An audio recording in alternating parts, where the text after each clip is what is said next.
우리 할렐루야 성가대의 귀한 찬양에 감사드립니다. 가이사랴 빌립보, 그 이름에서 알 수 있듯이 그곳은 황제의 도시였습니다. 크고 화려했으며 엄청난 크기를 자랑하는 그 우상의 신전이 있었던 곳이었습니다. 그런데 하필이면 그곳에서 주님은 제자들에게 물으십니다. 너희는 나를 누구라 하느냐? 이때 베드로는 대답합니다. 주는 그리스도시요 살아계신 하나님의 아들이시니이다. 그런데 그 대답을 듣고요, 우리 주님이 참 기뻐하셨다는 거예요. 사실 우리 예수님은 참 침착하신 분이십니다. 웬만해서는 성급하지도 않으시고 흥분도 잘 하지 않으십니다.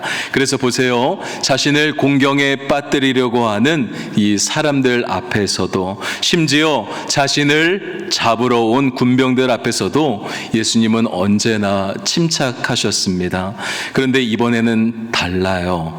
베드로의 이 대답을 듣고 조금의 망설임도 없이 굉장히 급하게 말씀하셨기 때문입니다.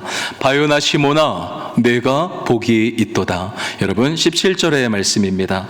예수께서 대답하여 이르시되 바요나 시모나 내가 복이 있도다. 이를 내게 알게 한 이는 혈육이 아니요 하늘에 계신 내 아버지시니라. 아멘. 예수님은 베드로를 향하여 바요나 시모나, 즉 요나의 아들 시모나 내가 복이 있도다 말씀하십니다.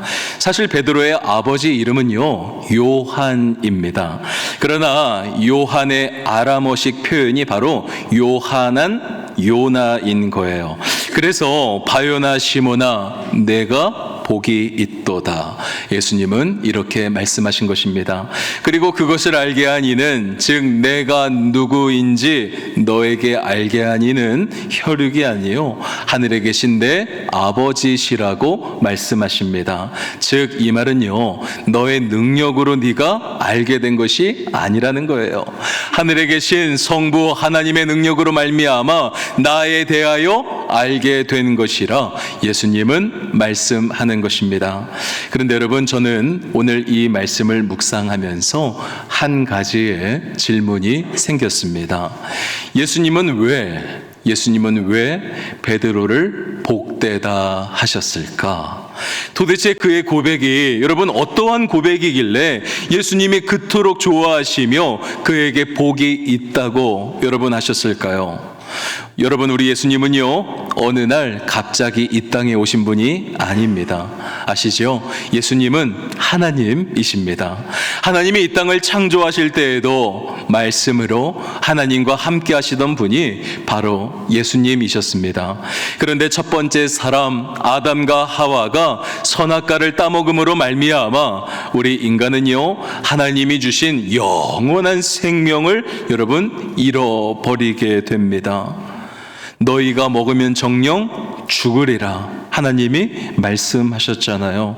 그러나 사단의 속임수에 넘어가 그 선악과를 따먹고 그 죄로 말미암아 우리는 죽음에 이를 수밖에 없게 된 것입니다.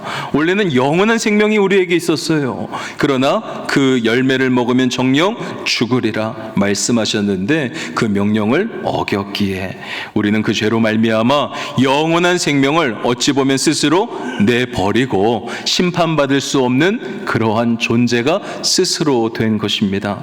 그리고 이제는 나의 힘으로는 할 수 없어요. 나의 능력으로는 스스로 구원받을 수 없는 존재가 된 것입니다.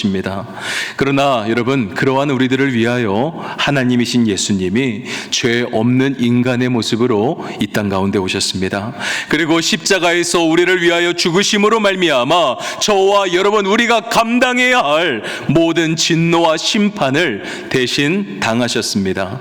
그래서 그 예수를 믿는 사람은 누구든지, 그 예수 그리스도를 믿는 사람은 누구든지 우리의 실수와 관계없이 사망에서 생명으로 영원한 생명을 얻게 되는 것입니다.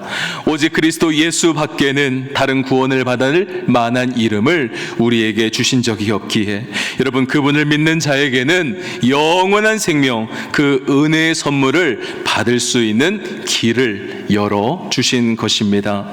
즉 예수님은요, 우리의 죄를 사하시고 우리를 사망에서 생명으로 새 언약의 중보자로 이 땅 가운데 오신 것입니다.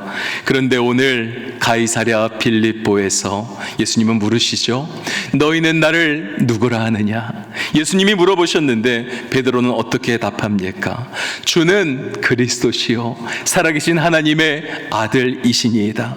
여러분, 너무나 정확한 고백을 한 거예요. 예수님은 나의 죄를 사하여 주시는 분이십니다. 예수님, 당신은 나를 죽음에서 건지사 생명으로 인도하시는 분이십니다. 절망과도 같은 나의 인생길 가운데 주님은 나의 소망이 되신다고 그는 고백을 한 거예요. 그래서 여러분, 우리 예수님은 기쁘신 겁니다.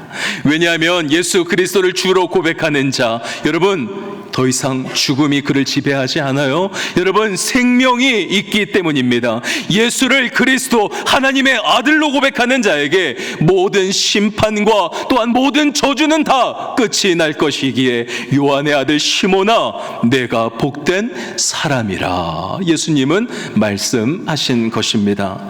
이 시간 여러분께 질문합니다. 여러분에게 예수님은 그리스도가 맞으십니까? 왜 이렇게 목소리가 작아요?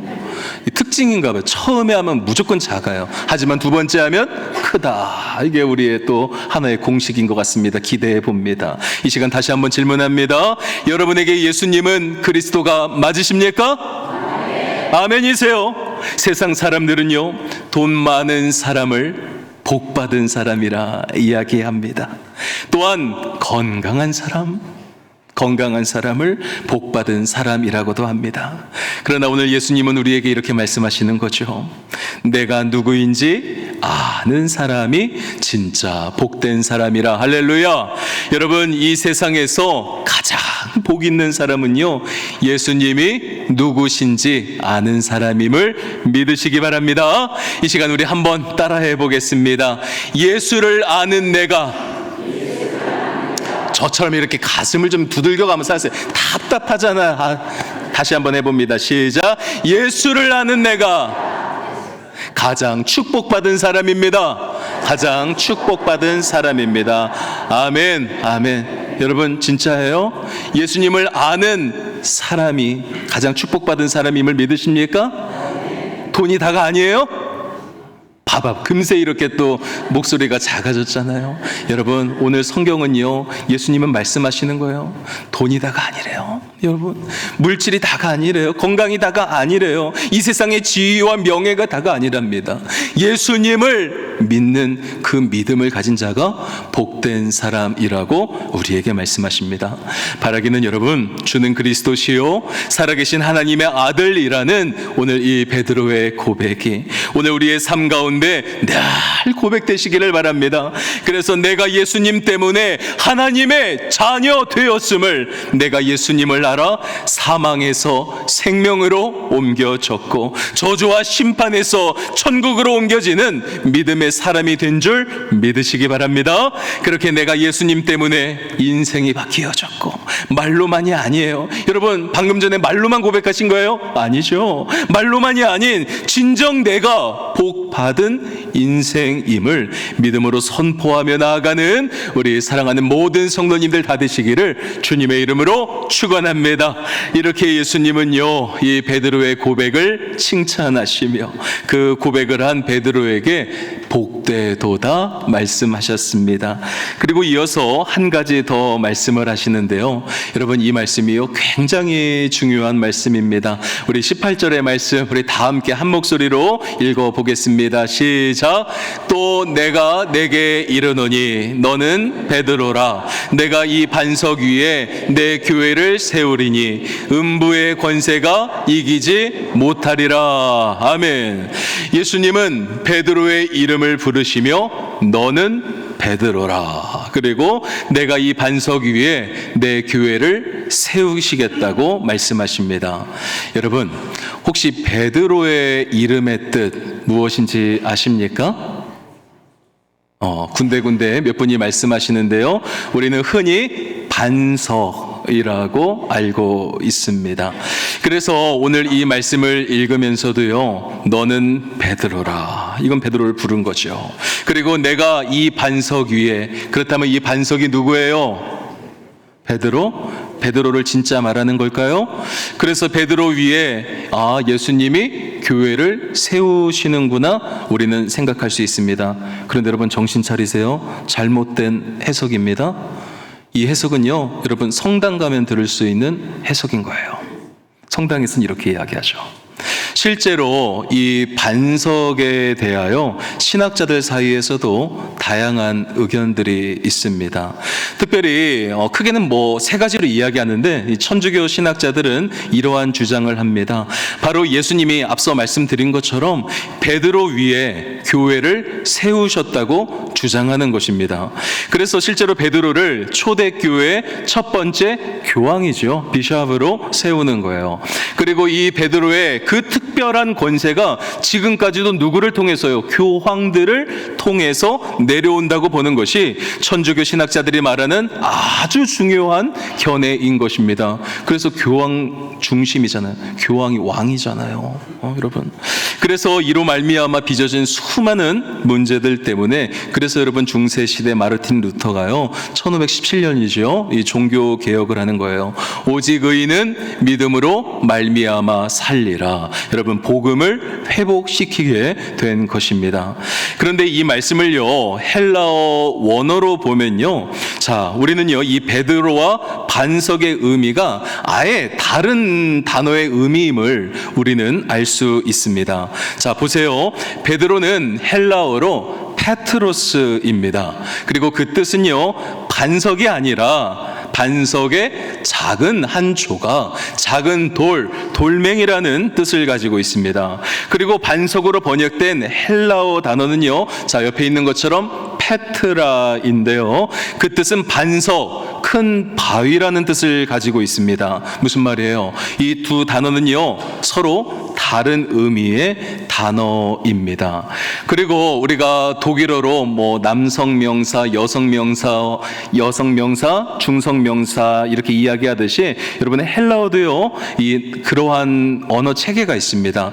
그래서 페트로스는요, 헬라어로 남성 명사이지만 페트라는요, 여성 명사입니다. 무슨 말이에요? 엄연히 다른 단어라는 것입니다. 그리고 구약 성경 전체를 놓고 볼 때 반석이라는 단어, 이 페트라는 사람을 향하여 쓰인 적이 단 한 번도 없습니다. 성경을 읽다 보면 여호와는 나의 반석이라 하는 말씀이 있습니다. 기억하시죠? 그런데 여기서 말하는 반석, 여러분 누굽니까? 사람이 아니죠. 바로 여호와 하나님이라는 것입니다. 그러니까 잘 들으세요. 조금 어려울 수 있지만, 즉 너는 베드로라. 내가 이 반석 위에 내 교회를 세우겠다고 오늘 예수님이 말씀하셨는데, 여기서 말하는 반석은요, 베드로를 말하는 것이 여러분 아닙니다. 이건 꼭 기억하셔야 돼요. 베드로가 한 고백을 여러분 말하는 거예요. 예수님은 그 베드로의 고백이 너무나 좋으셨던 거죠. 그래서 베드로야, 너는 베드로야. 내가 너의 그 고백 위에 내 교회를 세우겠다고 주님은 말씀하신 것입니다. 이해가 되시죠? 예수님은 주는 그리스도시요 살아계신 하나님의 아들이시니이다 고백을 한 그 한 사람 한 사람을 통하여 내 교회를 세우시겠다고 말씀하신 것입니다. 여러분, 이러한 반석, 이러한 고백 위에 누구의 교회를 세우신다고요? 내 교회를 세우신다는 거예요. I will build my church입니다. 여러분, 그리고 이러한 교회는 음부의 권세가 이기지 못하리라. 예수님은 말씀하시는 거예요. 여러분 18절의 말씀 다시 한번 보겠습니다. 제가 읽습니다. 또 내가 내게 이르노니 너는 베드로라. 내가 이 반석 위에 내 교회를 세우리니 음부의 권세가 이기지 못하리라. 아멘. 주는 그리스도시요 살아계신 하나님의 아들이시니이다. 이 고백을 하는 여러분, 저와 여러분 위에 주님은요, 당신의 교회, 내 교회, 주님의 교회를 세우시고 음부의 권세가 이기지 못하게 하시겠다고 말씀하시는 것입니다. 그런데 우리는요, 또 이 말씀을 보면서 우리의 문제는 성경을 똑바로 보지 못하는 데 있어요. 음부의 권세가 이기지 못한다, 이 단어를 보면서, 문장을 보면서 아마도 교회를 무너뜨리려는 이 사단의 막 공격들이 교회를 이기지 못하는 것이구나, 우리는 생각합니다. 그래서 교회는요, 예를 들어서 여기에 가만히 있으면 이 사방에서, 주변에서 막 이 사단이 막 공격을 해오지만 그들이 교회를 이기지 못하는구나 생각한다는 거예요. 왜냐하면 그도 그럴 것이, 그동안 우리가 신앙생활을 하면서요, 수없이 사단이 지금도 우리를 뱀같이, 또한 우는 사자같이 집어삼킬 자를 찾는다는 말씀을 우리가 너무나도 많이 들어왔기 때문입니다. 그래서 이 교회는 가만히 있는데 교회를 무너뜨리려고 음부의 권세, 사단이 공격한다고 우리는 너무나 자연스럽게 생각하는 거예요. 그리고 공격한다, 어감이 좀 세죠. 뭔가 나쁜 것 같은 생각이 먼저 우리 가운데 있습니다. 그러나 여러분, 이 또한 잘못 생각하고 있습니다. 같은 말씀을요, 영어 성경으로만 보아도 우리가 잘못 생각하고 있음을 쉽게 알 수 있습니다. 영어에 다양한 번역본들이 있죠. 동일한 해석을 하고 있는데요, 우리가 가장 많이 보는 우리 NIV 버전으로 이 성경 말씀 한번 보겠습니다. 자, 우리 이 말씀 가운데 우리 빨간 글씨만 보겠습니다. The gates of Hades, Hades죠, will not overcome it 이라고 말씀합니다.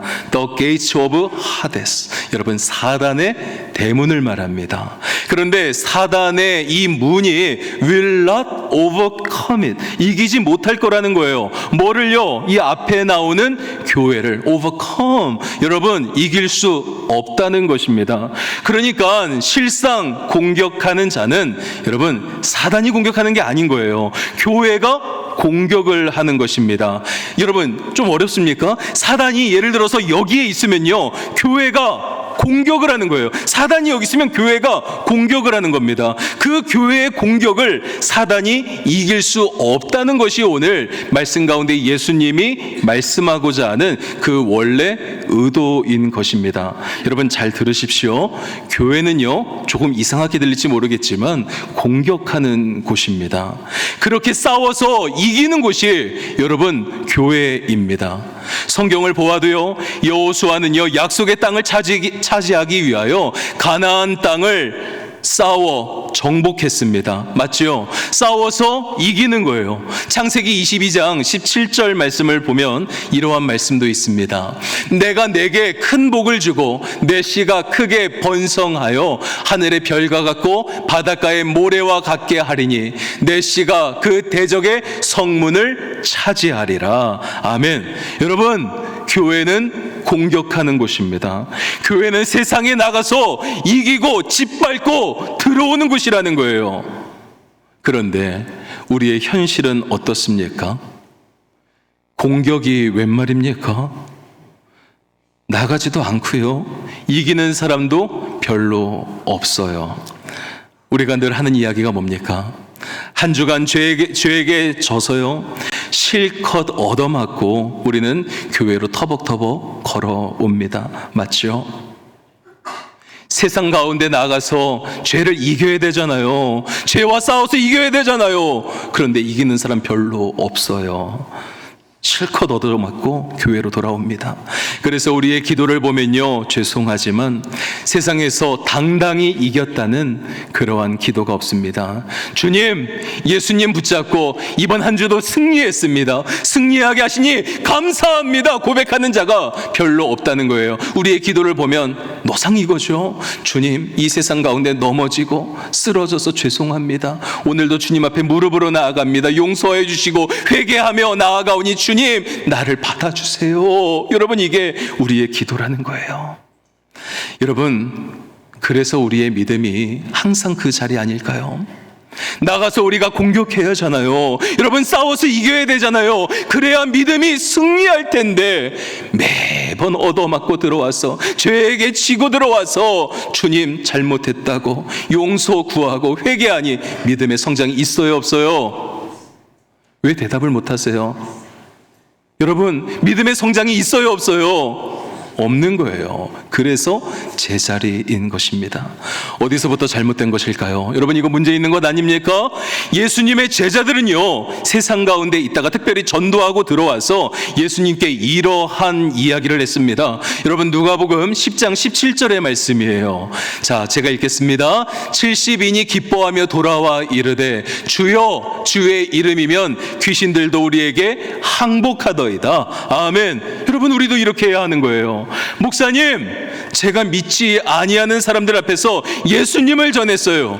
정말 어려운 일이었는데요, 하나님이 도와주시더라고요. 하나님이 만나게 하셨고요, 또한 하나님이 그들의 마음을 열어주셨어요. 다음 주에 교회에 온대요. 할렐루야. 여러분, 이러한 고백이 우리 가운데 있어야 하지 않겠습니까? 이게 나가서 공격하고 싸워서 이기는 거예요. 여러분, 제가 싸우자고 이야기하는 게 아닙니다. 이해가 되세요? 여러분, 이렇게 해야 되는데 우리는 반대로 하는 것입니다. 우리 교회 이기는 교회 되기를 주님의 이름으로 축원합니다. 사단의 대문을 공격하는 교회, 여러분 말씀드렸죠. 그들과 싸우자는 게 아니에요. 죽어가는 영혼들이 있는데 마귀 사단에게 꽉 붙잡혀서 옴싹달싹 못하고 마귀 사단의 종로로 타는 자들이 있는데, 여러분 그들을 찾아오는 교회 우리가 되어야 하는 것입니다. 여러분, 오늘 우리는 베드로의 고백을 듣고 내가 복되다 기뻐하시는 예수님의 모습을 보았습니다. 예수님이 베드로를 향하여 왜 복되다고 하셨습니까? 그 고백을 하는 자는 더 이상 사망에 있는 자가 아니기 때문입니다. 사망에서 생명으로 반드시 옮겨지고 그 고백을 하는 자에게 모든 심판과 저주는 끝날 것이기에, 그래서 예수님은 기뻐하시며 바요나 시모나 내가 복되도다 말씀하신 것입니다. 그리고 그 베드로의 고백, 그 고백을 하는 저와 여러분들 한 사람 한 사람을 통해 주님은 무엇을 세워 가시느냐? 주님의 교회, 내 교회를 세워 가십니다. 내 교회를 세우리라. I will build my church입니다. 그런데 기억하시죠? 그렇게 세워진 교회는요, 음부의 권세가 이기지 못하는 거예요. 무슨 뜻이었습니까? 여러분, 사단이 우리를 공격하는 게 아니에요. 사단이 교회를 공격하는 게 아니라, 여러분 반대죠. 포지션이 바뀌는 거예요. 교회가 공격하는 것입니다. 그리고 이기는 것입니다. 교회가 공격할 때 이기지 못하리라. 사단의 대문은 견디지 못하는 것입니다. 바라기는 오늘 우리 가운데 주는 그리스도시요 살아계신 하나님의 아들이시니이다, 이 고백을 하는 저와 여러분을 통하여 주님이 먼저는 교회를 세우셨음을 믿으시기 바랍니다. 여러분, 그래서 이제 좀 이해가 되시나요? 그래서 우리가 교회인 거예요. 제가 교회이고요, 그 고백을 하는 여러분들이 교회인 것입니다. 그러한 고백을 하는 우리가 수지선민교회 교회를 이루고 있는 거예요. 오늘 예배가 끝나면요, 이게 참 놀라운 일입니다. 정말로 이 예배가 끝나고 우리가 각자의 삶의 자리로 나아가요. 그러면 우리 교회 공동체 수백 명의 성도들이요, 그냥 성도로서 나가는 게 아니에요. 교회가 나가는 겁니다. 이 세상으로 말이죠. 대단합니다. 그렇다면 교회인 우리가 해야 할 일, 여러분 무엇이겠습니까? 다른 거 아니에요. 바로 공격하셔야 합니다. 여러분, 교회인 내가 공격해야 돼요. 우리가 공격해야 합니다. 이겨야 합니다. 이번 한 주 죄에게 지고 여러분 얻어맞고 쓰러지지 좀 마십시오. 몸이 안 좋다고요? 병에 걸렸다고 근심하고 또한 낙심도 하지 마십시오. 예수의 이름으로 우리는 세상을 이겨야 합니다. 왜냐하면 우리가 앞서도 고백했잖아요. 그리스도 예수를 알아 영원한 생명이 내게 주어졌음을, 이제는 더 이상 저주와 심판 다 끊어졌어요. 영원한 생명이 나에게 있음을 우리는 알기에 그 예수의 이름으로 믿음으로 담대하게 우리는 선포하며 나아가야 하는 것입니다. 음부의 권세가 이기지 못하리라. 여러분, 우리가 공격하고 이기셔야 합니다. 일어나세요. 여러분, 넘어져 있지 마세요. 여러분, 일어나세요. 공격하러 나가셔야 합니다. 바라기는 이번 한 주 삶의 무게에 여러분 눌려 있지 마시고요, 죄에게 지지 않으며 마귀 사단이 붙들고 있는 죽어가는 영혼들에게 오히려 내가 나아가 그들을 구원함으로 세상을 이기는 교회, 우리 사랑하는 우리 모든 성도님들 한 분 한 분 주의 교회 다 되시기를 우리 주님의 이름으로 간절히 축원합니다. 이 시간 우리 함께 기도하겠습니다.